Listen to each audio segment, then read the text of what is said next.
is NDTV.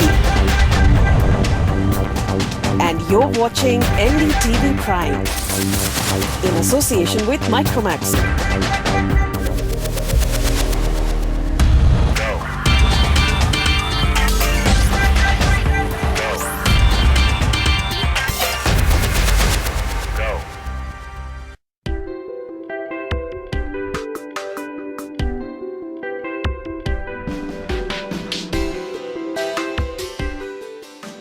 Congratulations, finally Airbnb here in India, but a lot of people must really be thinking right now, what does that even mean? So I'm very intrigued, from the name itself, Airbnb, many different myths about why that name came about. Can you tell us a little bit about what does Airbnb really stand for? So the founding story is quite fun. Before there was a company, the three of us that started it were roommates living in San Francisco.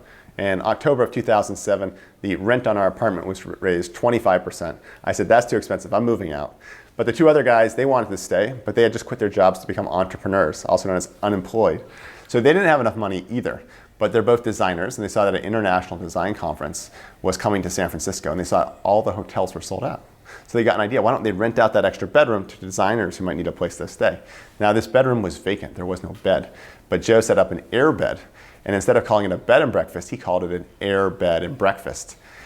So they put that up, and they ended up hosting 3 people. They were expecting guys like themselves, so mid-20s, male, and instead there was a 35-year-old woman from Boston, a father of 4 from Utah, and a man from India. So a super eclectic, diverse group. Wow, so you're basically saying if you hadn't really left that room, Airbnb may never have existed, right? Was that your room, the one that got empty? Yes. Yes? Okay, yes. So that's one. So I really hope the other 2 founders hug you every day for the fact that you actually left that space, right? And the second part is, so 33% of your success came because of an Indian, yes. Right? Because out of the 3 people, one of them was actually an Indian. So this is fantastic. I didn't really know about all these things. So the other part of the question is, so how much was that air mattress actually rented out for? Oh, I think roughly $70 or $80 a night. That might sound like a lot. Yeah, that's a pretty gutsy move at a point like that when you didn't have any concept of whether it'll work, and all you were really giving them was an air mattress, right? Well, actually, we did give them breakfast, and we showed them around the city and went to the conference together. So it was actually much more of an experience. It wasn't so much just about the air mattress. However, there was no other choice. The hotels were sold out. So it worked out quite nice. And when people hear Airbnb, they never know that it was short for air, bed, and breakfast. Right. It never really came to my mind. I always thought Airbnb, it's bread and breakfast on the cloud, so Airbnb. I'm sure there are lots of other stories. Great. Fantastic. Thank you. You were already here because you had quite a few listings. People were doing good business on your business model. So what's different? So we're starting to feel a lot of momentum in the growth of Airbnb in India. Today we now have 18,000 properties across India. That grew 115% over the last year. With that kind of growth, we're very confident that now is the time to invest further. The second thing is this is a huge market and it's growing faster. So by 2020, experts say that the total addressable market should be 40 billion. So there's a rising tide that we hope will raise all boats. So what's different on both sides? Those that will actually be booking in and the customers, and those that actually have properties. What's the difference they'll see now that you're officially here and you're saying you're going to officially invest into this country and you believe we have unbridled potential? For travelers, there's now an interesting number of options. Now, when you search for Delhi or any other of our 100 cities in India, you're going to see dozens and dozens of places that you can stay, all with reviews. That's incredibly important because you have to know what you're getting. Trust is important. So we've kind of reached a critical mass such that we have something interesting to offer to travelers. What that means for hosts is that they're going to start getting more business. And so that's what drives the marketplace. More demand drives more supply drives more demand. So a lot of other things that Airbnb does worldwide, but usually is restricted to particular cities or sometimes to particular countries. How much of that gets translated here? For instance, you have this professional photographer that will come in and take pictures of a property. And I was reading something about the fact that that makes a huge difference to the host or the owner, the landlord of that property to get more business because, if you're taking typical clunky pictures of a mobile phone on your own versus a professional photographer who knows how to come and shoot and get the amenities and everything else out there. Does that come in? Does the whole security angle of Airbnb, where you're coming in and rating this entire space that you'll be renting out, is all of that now going to be part of the whole Indian system? Yes, so India is now a focus for the company, which means that across all the departments of the company, everyone has their own kind of India plan about how they make sure that, whether it be photography or customer service, that we're offering an excellent experience. So that's certainly all the basic foundational stuff will be whole and good. The other thing is we're here to kind of do what it takes to grow. We know that India is a bit of a different market, and we have now an office here to be close to what's happening. And we have the support of the company behind that office. So we're definitely in a learning mode. It's early days, but the growth is such that we feel like there's real momentum and now's the time to invest. Okay, so two things that you said that I'd love to explore a little bit more in detail. The first is, of course, India is a different market. You're being very, very, very subtle when you say that. We are a dramatically different market. But let's talk about one thing about India that is completely and totally unique, and that's our culture. So we are great to host people in our houses. We are very welcoming. People say nobody's as good a host as an Indian host. But it's not part of our culture to have people, strangers coming and living in our property, our houses. And the second thing, to accept money for that would be even a bigger problem, right? The second part of our culture is that we are a culture that changes every 100 kilometers, from our language, our food, our attitude, and like I said, the way we actually think of these kind of things, especially what is home, what is a guest. How do you handle something like this? I know this is the new digital era. There will be a lot of people that will do it. But to get that true momentum, India must embrace Airbnb in more ways than one.